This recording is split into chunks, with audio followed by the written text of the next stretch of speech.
party down, location mysterious. Wanna rock this con like my man James Tiberius. Jesse and Marina, they're mad clever like the Negus. Gonna guide you through the scenes, beam from London to Las Vegas. Where to go, how to dress, when to sleep, who to see. Celebs not to miss, Sardis Wong and SMG. Star Trek into awesome, build some memories at last. Set the proper course, the Shore Leave Podcast. Boom.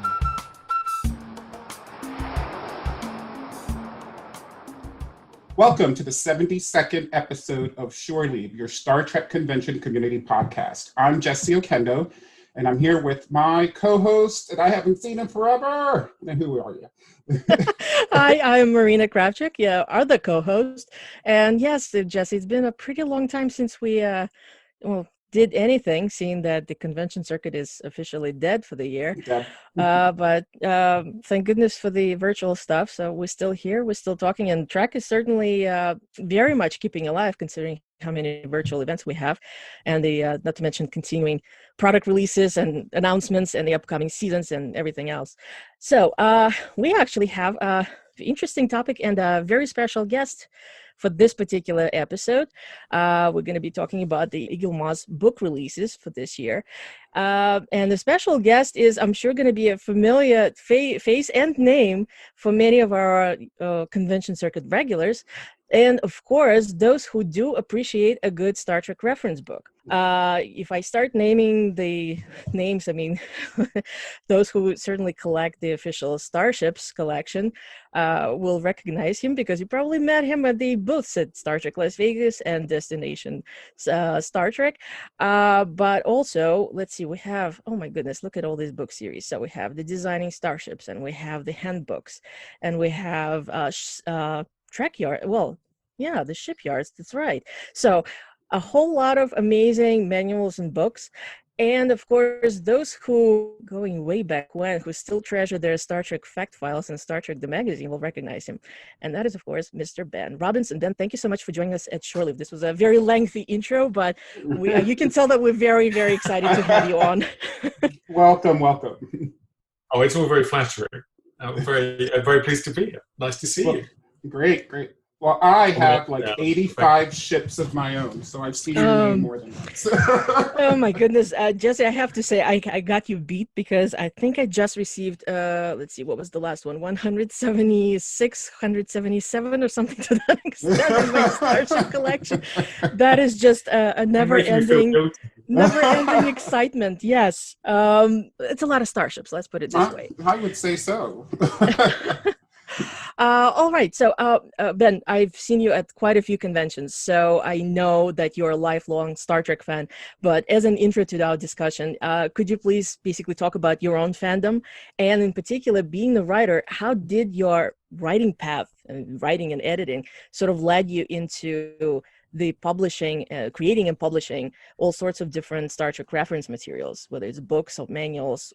So please. Wow. Oh God, where to start? I don't actually remember the first time I watched Star Trek. That's how long it's been part of my life. I remember, this is a very silly story. When I was about 7, I bought an old Star Trek poster magazine that Doug Drexler used to put out. And I discovered for the first time that they weren't still making Star Trek. I was horrified. This would have been about 1976, 77. So that's how far back my fandom goes. And then I was very lucky. They advertised a job. They advertised a job for someone who works in publishing and knew about Star Trek. And I applied and I got it. And 23 years later, I'm still doing the same thing. So yeah, that's the short version. So particularly like Eaglemoss, because this certainly put an unbelievable stamp on just generally that particular niche of Star Trek books, the reference books. Mm-hmm. I have pretty much everything that I mentioned when I was introducing you. I have the Designing Starships books, I have the Shipyards set, and I have the various handbooks, Haynes manuals, same thing. So how did that sort of became this huge thing? Because Eaglemoss just literally, I remember the first time I saw you, the booth at Star Trek Las Vegas when you were launching the official Starships collection, and then just literally it just exploded with all this incredible material and incredible products. How did you become part of that? My Star Trek history goes back my professional Star Trek history goes back quite a lot further than that. Mhm. So 23 years ago, I started working on the Star Trek Fact Files, which Yes. is a European product, so not so much a US one. Mhm. And then that turned into the magazine, which we had the rights for in the US, which I edited for 5 years, even though it was only on sale for 4, because there was about a year of development first. And I've always been fascinated by how stuff got made, and I've always felt that there was more that people wanted than was available, I guess. Yeah. So I've always had a yen to tell more stories, to find out more stories and to tell more stories. So that's really all of the Star Trek publishing. Really is pretty much my wish list. It's what I wanted to do, and fortunately enough, I've been in the position to be able to make it happen. So certainly the reference side of it is very much me. We're doing a lot of stuff that I hope is more fun as well. That's coming. We just released a book called Star Trek Nerd Search, which is like a search and find book, but instead of just looking for things, you're looking for continuity errors. My colleague and friend Stella was like, "Yeah, you guys, this is what you care about. You just want to find the mistakes." That's hilarious. So, let's make a book that's full of mistakes, and then you can find them, and they'll be happy. That's perfect. Oh my God. Thank you so much for bringing this up, because this is really up my alley. I love this type of. Okay, I need to look. Yeah, we need to now. write that down and put it in the link, because I have a lot of friends who want to see that book. And the I'm sure true there are more fans, mistakes. yeah, the true People fans find are the more ones. mistakes than really put in. Oh, that's awesome. That's awesome. How long have you been working on that? So that, well, actually, I can't take any credit for that at all. So that's Glenn Dakin, who is who we are putting a lot of Glenn Dakin Star Trek stuff out this year, actually. So not only has he got that, we've got Star Trek Cocktail Book, which would be perfect for conventions if we were at conventions. Yes. So that's all kind of Star Trek twists on classic cocktails. Yeah. So, the most I contributed to that was saying, well, Captain Pike's from Mojave, so he'd have a Welcome We Have that comes from Mojave, or Cisco Cesarak from being from New Orleans. Oh, perfect. So it's that kind of. And then the other one, which was kind of my idea, it was a bit of which is all that Glenn has written, is Mr. Spock's Little Book of Mindfulness, which is basically trying to take lessons from Vulcans and apply them to modern life. So it takes like all the kind of wisdom that Spock quotes in the series and tries to see how you would apply it to modern life. And it's, I think Glenn's written a very funny book. You can imagine, Spock's response to the world today. It's like a raised eyebrow, like, really? This is what you're doing? Yeah. And it never comes down, that eyebrow. Not nowadays. Not now, no. Now you'd be like permanently like, okay, I had to be philosophical about this. Yeah. It's I love Star Trek books, specifically as far as the reference stuff is concerned. So it's heartening to see just how much material has been released over the past, well, let's say 5 years or so, and there's more stuff that's just keeps coming and coming. I think, was it Trek Core? Somebody did a feature as far as that upcoming Star Trek Cocktails book, which made quite a splash, because I suppose, especially for convention goers, that is the one thing that is always very much like, Star Trek drinks, sign me up. Oh yeah. Google Star Trek cocktails.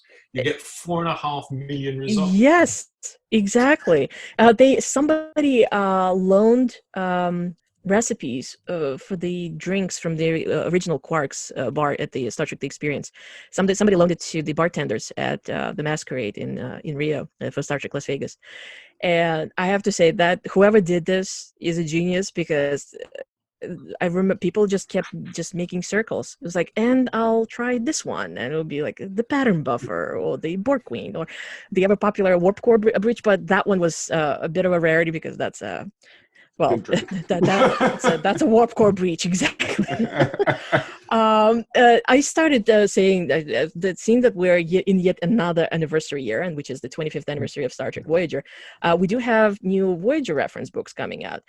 Specifically, well, one came out not so long ago, back in July, and that was, of course, the another illustrated handbook for Star Trek Voyager, Captain Janeway's ship from the series. And we have another one coming up in November. So I have it here. It's going to be released on November 17th, Star Trek Voyager, A Celebration. So can you please talk about, well, let's start with this, A Celebration, because I know, seeing the comments of people online, that's the one that a lot of people are waiting for, seeing that we kind of missed out on actual convention celebrations. Oh, yeah. It's going to be an actual celebration related, an anniversary related product coming out. Can you talk about this particular book? Like, I suppose it was conceived specifically, from the get-go, whenever you started putting it together, that we got to release something for the anniversary. So if you could talk about the process. Yeah, well, it's ironic. I mean, it's ironic because the pitch for the book is that it's a convention in a book.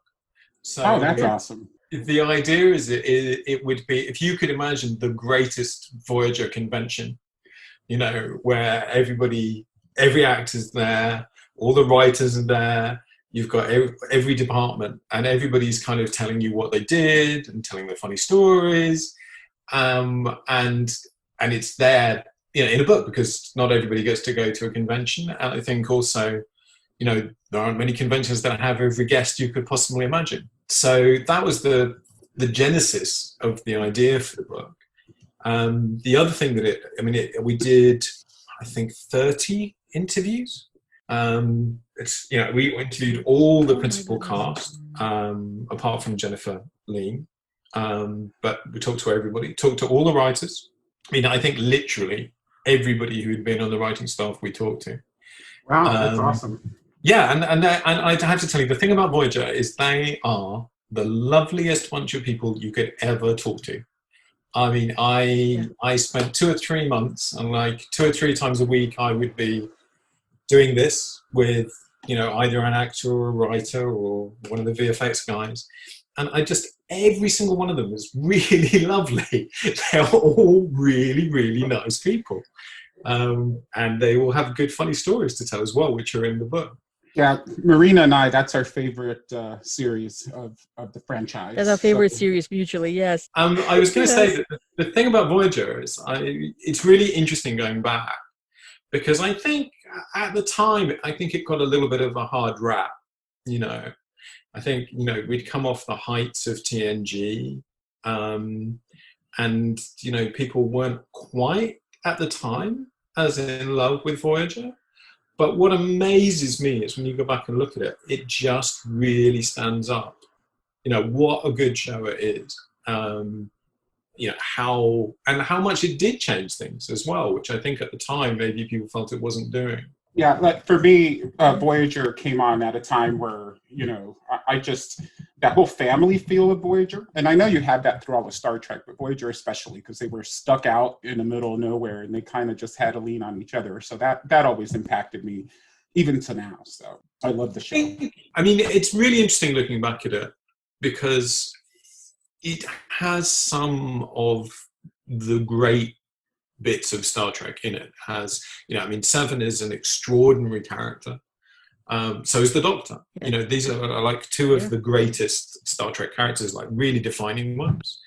And also, it seems kind of prescient, that you've got women in these leading roles. Mm-hmm. That you think about Voyager, you think about Janeway and Seven. And you still very strong B'Elanna, who is, very much a kind of modern woman. It's got the most diverse cast, I think, even today. I think it's still more diverse even than Discovery. I guess the LGBTQ thing wasn't really there, but that's probably the only area where, you can criticize it on that front. So it's, I think it stands up really well. And I think it's a show that it really repays revisiting. Oh, yeah. Yeah. Agreed. Absolutely. Absolutely. Earlier, I wanted to say that when I was sort of brainstorming as far as what I wanted to know, because they have been releases before where I think some of the magazines would do specials and I would buy them and realize, oh, this is actually something that's been basically repackaged. I've seen this before. This has been literally reworded from a different interview. So that was my first question, is like, are the interviews new? And that's amazing that you guys pull this off and you managed to get literally everyone. Now, besides the writers, I'm assuming you had the opportunity to interview the showrunners, the producers like Brannon Braga or Rick Berman. Yeah. Oh, yeah, so we didn't fantastic. talk to Rick Berman. So I had massive interview session with Brannon. And Brian Fuller. I talked to loads. Mike Taylor. Mike Sussman. Sorry, I'm blanking on people's names now, which is not right. Nick Sagan, Phyllis Strong, Ken Biller, of course, Ken, amazing. who ended up running the show and was there actually even before Brannon. I'm a big believer that if you want to know why a show is the way it is, and you want to understand why the characters are the way they are, that you should talk to the writers. Yeah. And one of the things that I'm really proud of in this book is that when we've got a big piece on each of the characters, and it's structured around, it's like a big profile of the character, which is a combination of an interview. Oh, I talked to Jerry Taylor as well. That's fantastic. Oh, she's so it's structured around both the actor's experience of the character and the writer's experience of the character. So you're not just getting a straightforward interview with someone. I mean, not that there's anything wrong with a straightforward interview, but everyone has been interviewed. But what people haven't done is put together Brannon saying, okay, I wanted Seven to be this, and this is why I created Seven. And then Jerry saying, when I got the pages, this is what I saw and this is what I felt. And then Brannon saying, well, and we responded to this thing that the actors were doing, and particularly with the Doctor, with Bob Picardo.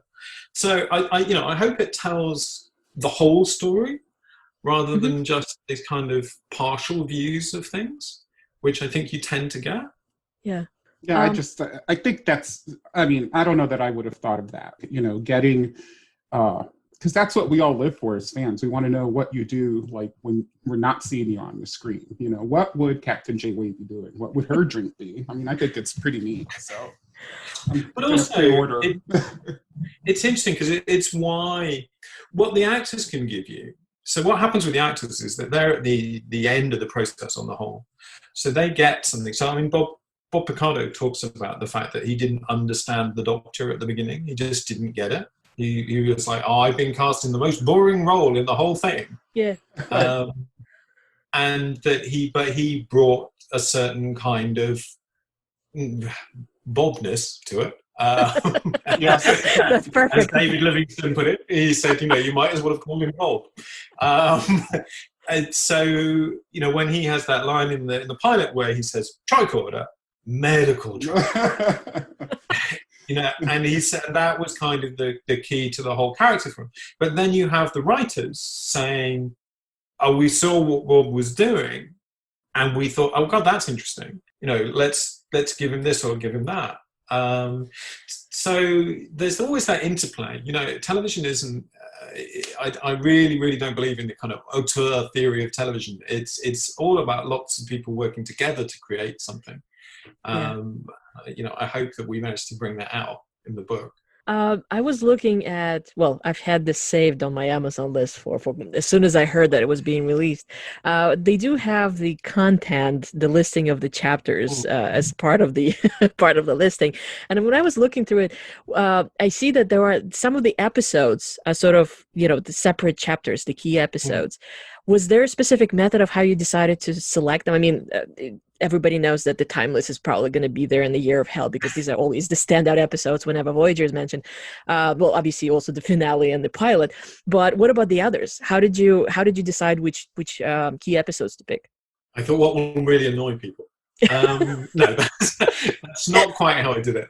It's interesting when you talk to the writers in particular, and also to the actors.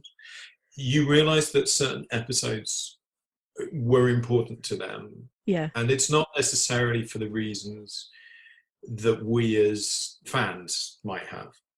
So those episodes are not necessarily the very best episodes of Voyager, but they are all ones that made a difference. So they might be ones that exemplify a particular kind of storytelling, or they might be ones where the penny dropped for people, for example, or they might illustrate the process. So, for example, one of the episodes we cover is Tuvix, which, you know, as everybody said to me, it was like, that had no right to be a good episode. It had a very troubled history. And it's very much a Michael Piller episode. The great sort of shame of that, this book, is that Michael isn't with us anymore. Yeah, that's true. I'm very fond of Michael. But he turned what could have been, he and Brandon, neither of who's got their names on the episode, turned what could have been a kind of goofy comedy episode, which is how it was originally conceived, into this kind of really complex moral dilemma episode. So that's why that one's there, because it's such a Michael Piller story, you know. I'm trying to think which other ones there are. It's like, once the book's finished, it kind of goes out of your head a little bit. I mean, obviously the ones you mentioned, like, yeah, well, the two-parters are certainly included. So both the Future's End and Year of Hell, I already mentioned, The Killing Game. That's sort of like, so Future's End is really interesting, because one of the reasons Future's End is there, it's not just because it's the first mid-season two-parter. Yeah. But all the actors said that when they went to Robbie, in particular, Robbie McNeil, said that they went out there and they were wearing their own clothes and they were filming in LA, and they just kind of relaxed and they just thought, oh, and it just sort of, what Robbie said was that when they came back, it had changed something about the show for them. So it made them feel, I don't know, just a little looser, a little more contemporary, a little less stylized, and that it really had a kind of lasting influence on a lot of people's performances. So that's kind of the reason that's there. I mean, it's also, you know, Brandon and Joe Manosky doing the beginning of their kind of like, okay, big two-parters, which is one of the big defining things for Voyager. Yeah. Well, it's amazing. I seriously cannot wait to get my hands on this book, and I suppose my own little celebration of the anniversary, you know, whatever we can do, seeing that we do not have conventions. This is certainly one item to have in the collection, and certainly to read, because it's interesting to see what everybody's going to say. I'm sure over 25 years, the views might have changed, or so I applaud you. I am really looking forward to, basically brand new Voyager content. Well, you have to let me know what you think of it, because I really, we worked really hard to make sure that you would have a sense of what the people are like, and how much went into making the show. You know, that it's like I said, it's a lot of people involved in doing stuff, and in this case, a lot of very talented people. And I hope that if you read the thing from beginning to end, not only will you learn a few things about Star Trek and hear some funny stories, but you'll also understand what it was like for those guys making it, and have a better, feel a bit closer to them, I hope. Yeah, it was wonderful. I always love you guys, the creative, that I wish I just had a piece of, but like you do in this work that you do, you always kind of help me feel closer, and kind of join a family that's not really mine, but I get to be a part of. So that's kind of been my Star Trek experience, and this that you're doing is no different. Like the ships, the magazines of the ships, so intricate details about where I could be if it were the 24th century, right? And then understanding a little bit more about the characters, and also the people who played the characters. I mean, the characters came out really well because they had good people portraying them, I would say. So one of the things that Ethan Phillips says in the book is he realized in this kind of TV, they cast you for you. Yeah. That one of the things, again, I think I learned doing this book and I've learned, well, I say over the years, but I think it's really clear in this book, is that TV of that era is very much about setting up potential. You know, you set up a character, you give it some potential, you give things that could be interesting about it, and then you let everybody run with it and see where it goes. And the actors bring an enormous amount to that, and then the writers feedback from that, and so on. So it's this kind of interplay between all the different people who are involved in it. Amazing. Since Jesse brought up the starships again, the Mhm. other Voyager release that we actually already had this year, and that was back in July, was the Illustrated Handbook. I was wondering, I know that Deep Space Nine is still in the works, so we kind of we skipped the Just series sent it in to a way. press. We sent it to press today, actually. Oh, awesome. Oh, fantastic. So again, my sort of my question is that, was it specifically timed that way because of the anniversary year, or just I don't know, something else happened that kind of switched the order? It was the anniversary year. I mean, it was, you know, we always say about those books that this is, you know, people who watch Star Trek want to know what's behind that door. You know, if I sit at this console, what happens if I press that button? You know, there's a kind of level of reality to Star Trek for something that is fundamentally not real, that is more thought out, I think, actually, than most, you know, conventional TV.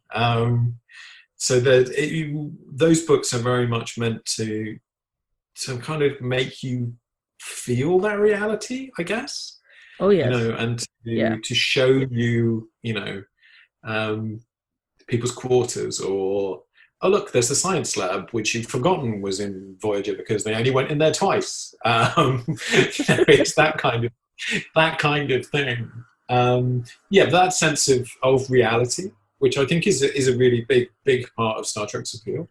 Oh, very much so. I mean, as always, devil is in the details. And when I originally discovered Star Trek the magazine, so that's the US equivalent of the Fact Files, it was truly eye-opening, because I was just sitting pouring, like literally, I wasn't even reading the text. I just wanted to look at the gorgeous, all the schematics and the graphics and the amazing pictures. So now that we kind of evolved towards the illustrated handbooks, that's like even more so. Now, I am curious. Now, we already have this extraordinary amount of material out there. I mean, between the magazines that were produced for the models from the official Starship collection to, well, designing Starship series and the shipyards. So, you know, how do you, I suppose, keep it fresh and keep it new? Because obviously you don't want to be too repetitive, and you don't want to repackage material either. How do you approach to, you know, so right now we're talking specifically about Voyager Handbook. So did you approach it differently? How did you decide to, like, okay, we're going to do it this way so it does not repeat what we already saw? Well, I always had frustrations with the Fact Files because of the way they were designed, which happened before I joined. So I joined before issue 1 went on sale, but a lot of the work had already been done at that point in working out the format and that kind of thing. You know, there were things about it that I never quite liked. So we had to write a certain number of words about a subject, regardless of whether there was much to say about it. And the design, even at the time, I felt was very busy. And very colourful. We fixed some of those problems when we did the magazine in the US, but this was a chance to really go back and to sort of make it look modern. I think also because you put it in the book, it's a different experience. You know, you were saying about looking at the artwork. I mean, those books there's an incredible amount of artwork in those books. Yeah. Oh yeah. I mean, you know, it would be impossible for someone to fund the creation of a book like that now. You know, it just, you have to have material that already exists.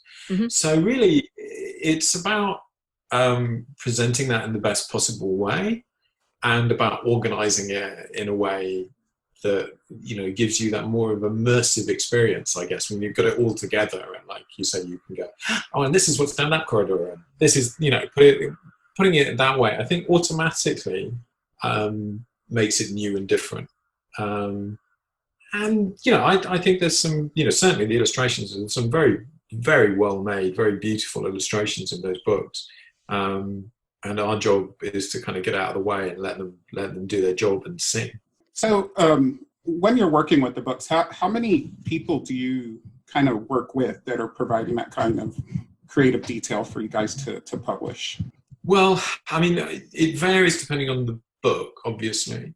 I mean, normally we try and keep the teams quite small because it's quite difficult to find people who have the necessary combination of skills. Mm-hmm. There aren't very many people who work in publishing who know a lot about Star Trek. I mean, my standard of knowing a lot about Star Trek is probably higher than most people's idea of a lot. You get to a point where you're going to go, yeah, who else knows this much? And you go, actually, no, there probably isn't anybody. You know, I mean, another thing that happens is because of all the different stuff I've worked on, in some ways you know more than people who worked on the show. You know, I remember there have been times when I've been talking to people. I remember talking to Brannon about the Borg ages ago, and he said to me, "Oh, what I would really like to know is, you know, what was the idea when they were created?" And I was like, "Well, I can tell you, because I talked to Maurice Hurley." And you realise that, you know, Michael Piller didn't really know what the original plan for the Borg was when he wrote Best of Both Worlds.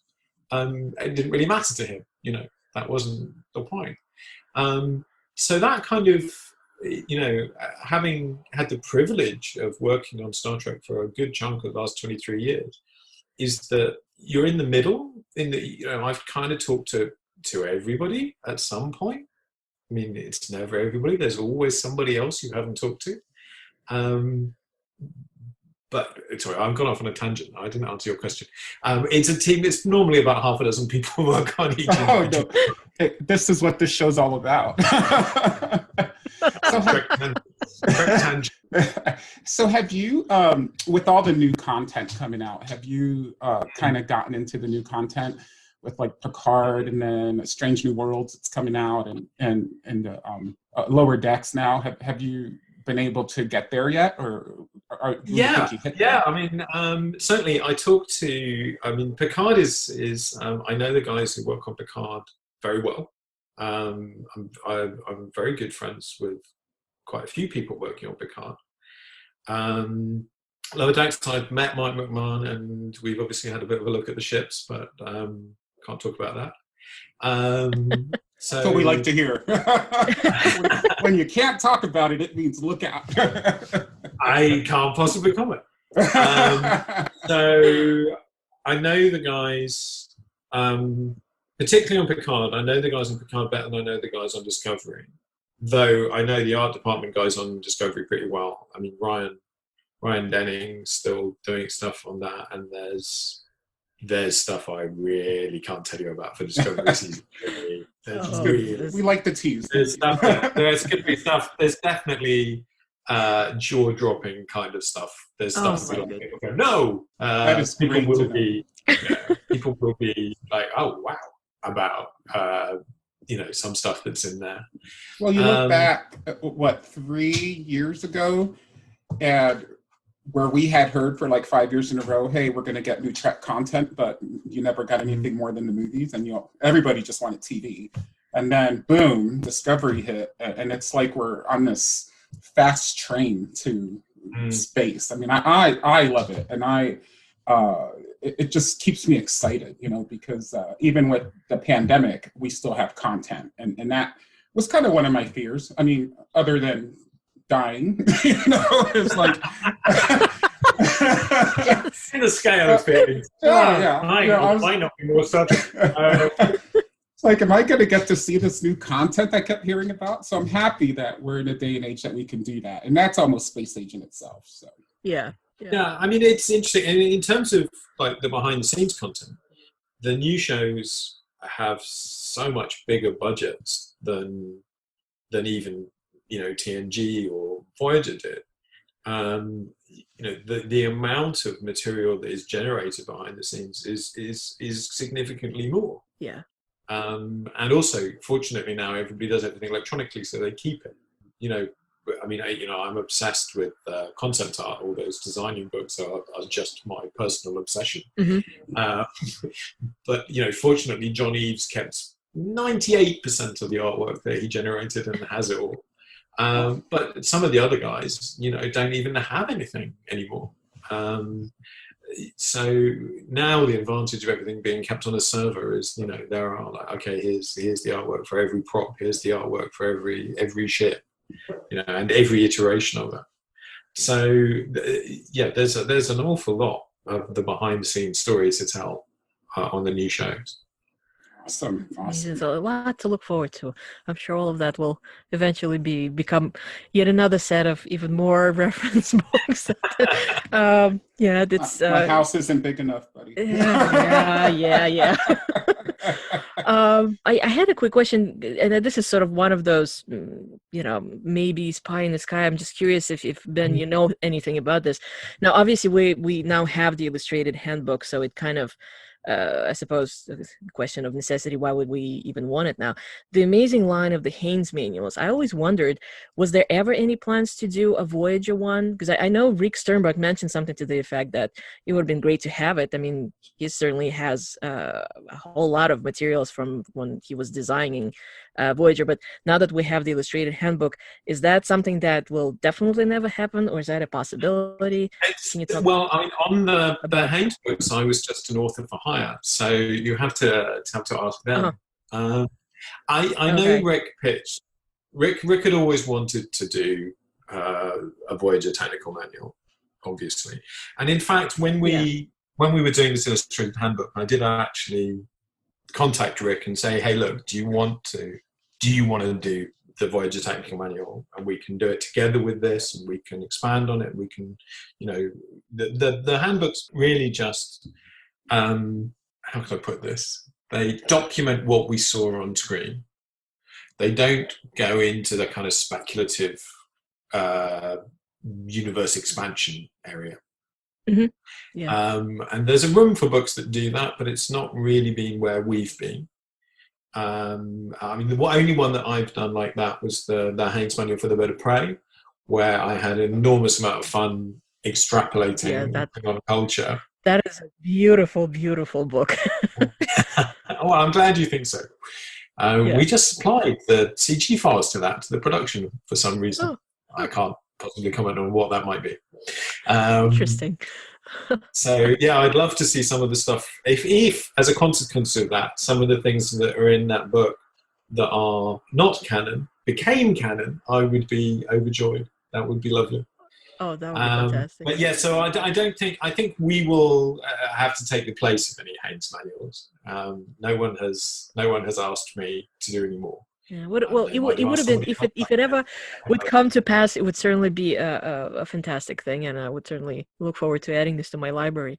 Swinging back to the illustrated handbook for Voyager, now I actually have the special edition for the original Enterprise and Enterprise A, the one that, a large box that comes with the with the model as well.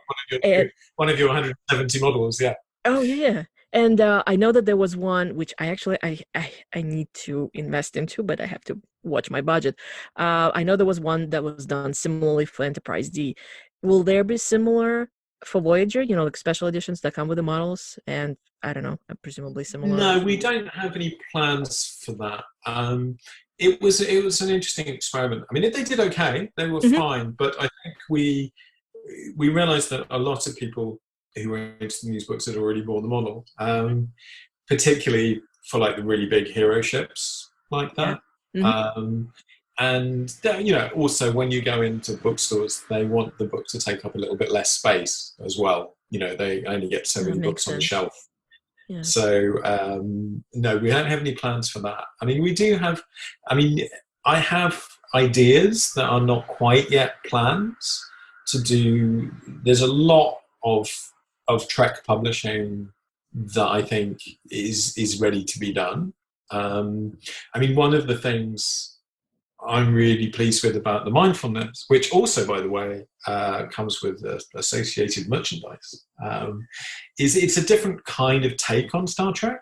It's kind of like kind of New Yorker style cartoons, And I think a lot of Star Trek fans are very sophisticated and well-read and intelligent and perceptive people, and it's really kind of trying to push on that side of things and to have a bit of humor, which I think, but sophisticated humor with real content underneath it as well. So I'm really I can't tell you how much I'm in love with that book and what Glenn's done with it. So I'm really but I think it just shows how many things there are that could still be done. How much room there is for Star Trek. There's this kind of infinitely expandable idea with so many things you can do with it. Absolutely. There's certainly not enough shelf space for every single Star Trek book out there, but we can endeavor.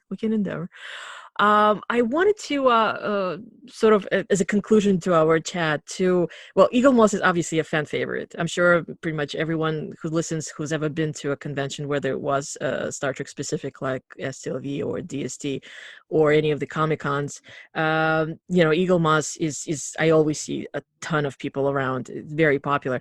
Obviously, this year has been extremely challenging in that regard. So all the conventions have gone virtual. The ones who did not get canceled at all or got postponed until next year. So just your opinion, like your feelings about this, because obviously I've seen you at other conventions, so you haven't gotten a chance to go to conventions either. Just like no, I haven't been anywhere this year. I think it's been very, very sad, particularly for Voyager, because this was Kate Mulgrew said to me, we were going to have a whole year of celebrating Voyager, and it hasn't happened. I hope the book, goes some way to fixing that. I think people will get I think we did deliver on that idea that, people will get what should be the best convention experience in that book. And if it goes down well, then we can go back and do the same for the other shows as well. I hope, I'm very optimistic, stroke foolish. I hope that by this time next year that we'll all be back to something approaching normality.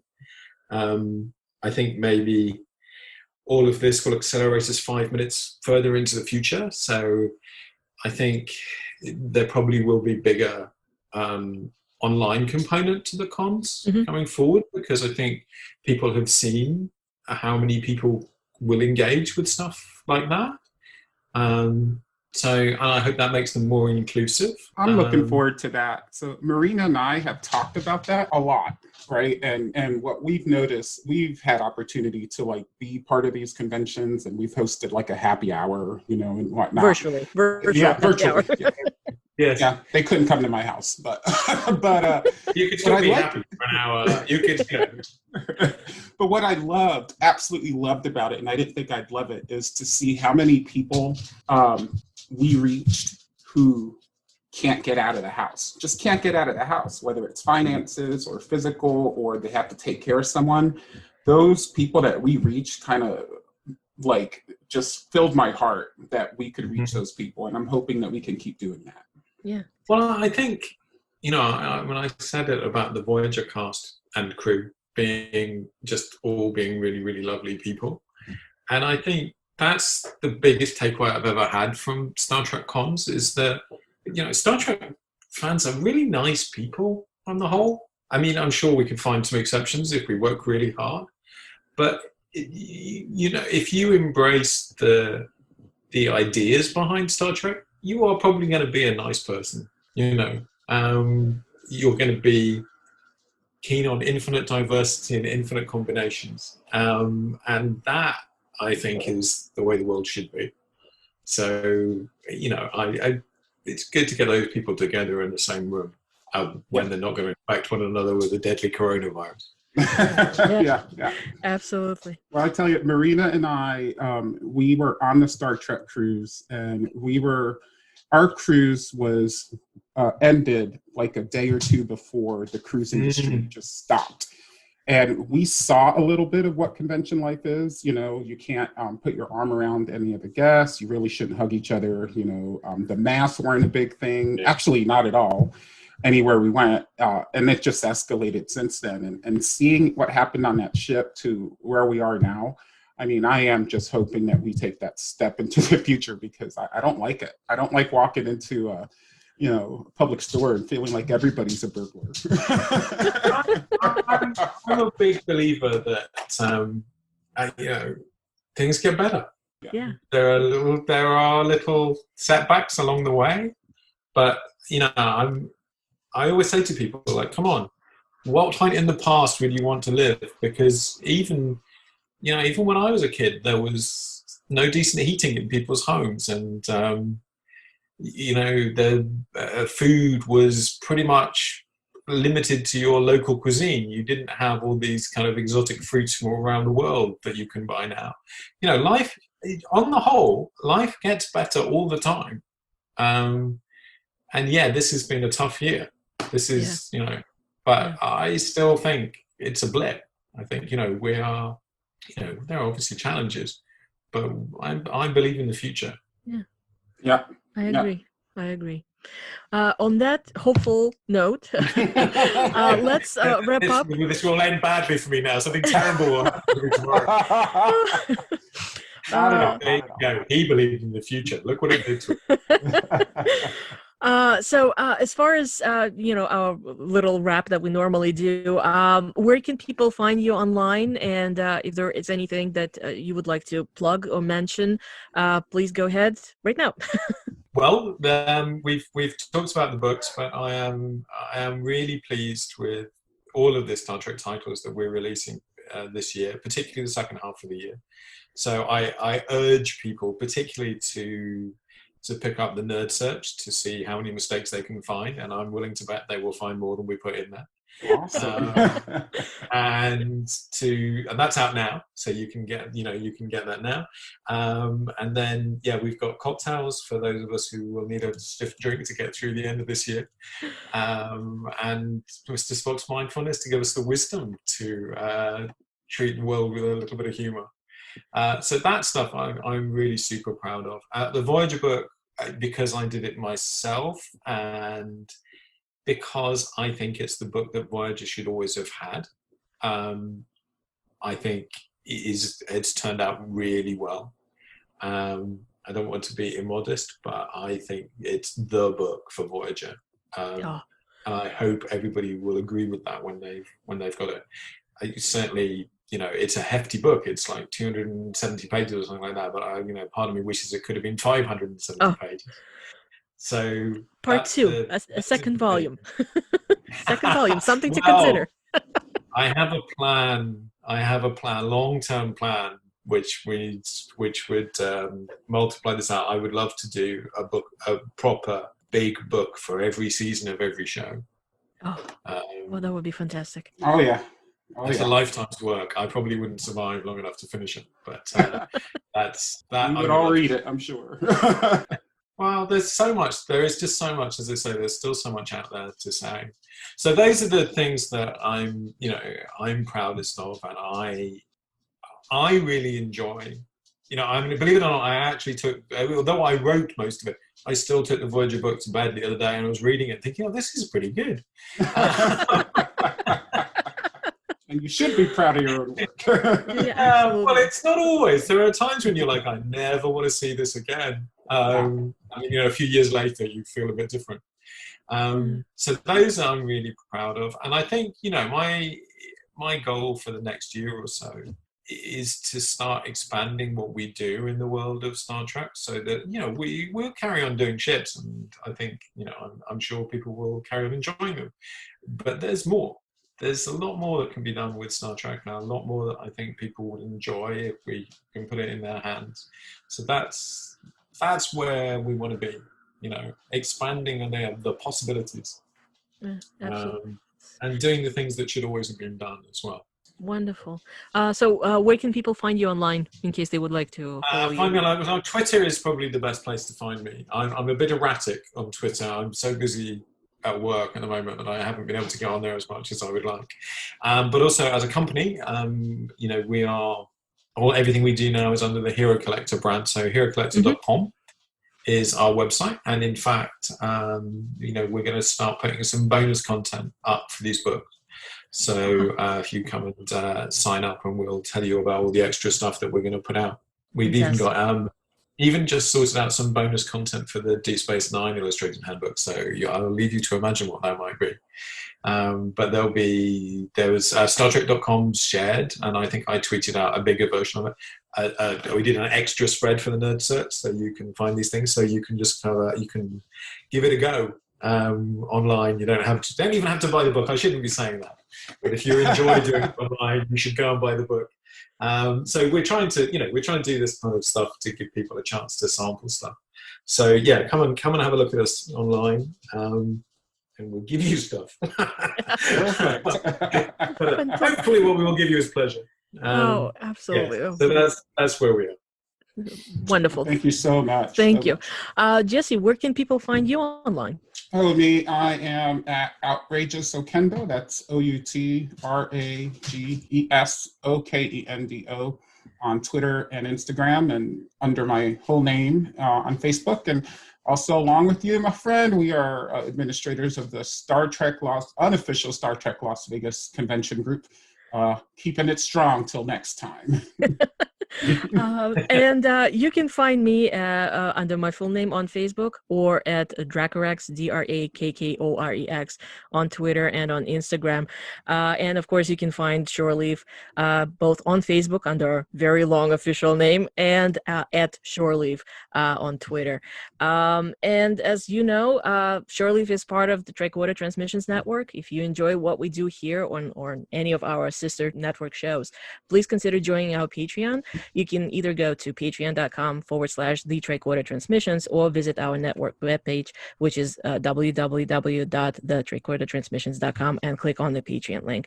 And as our regulars and our supporters know, Patreon access gets you unedited early release episodes, along with some bonus materials and the occasional hangouts or invites to other fun things that we do. We thank all our listeners and our Patreons for your support. Keep trekking, everyone. Live long and prosper, and thank you for being here.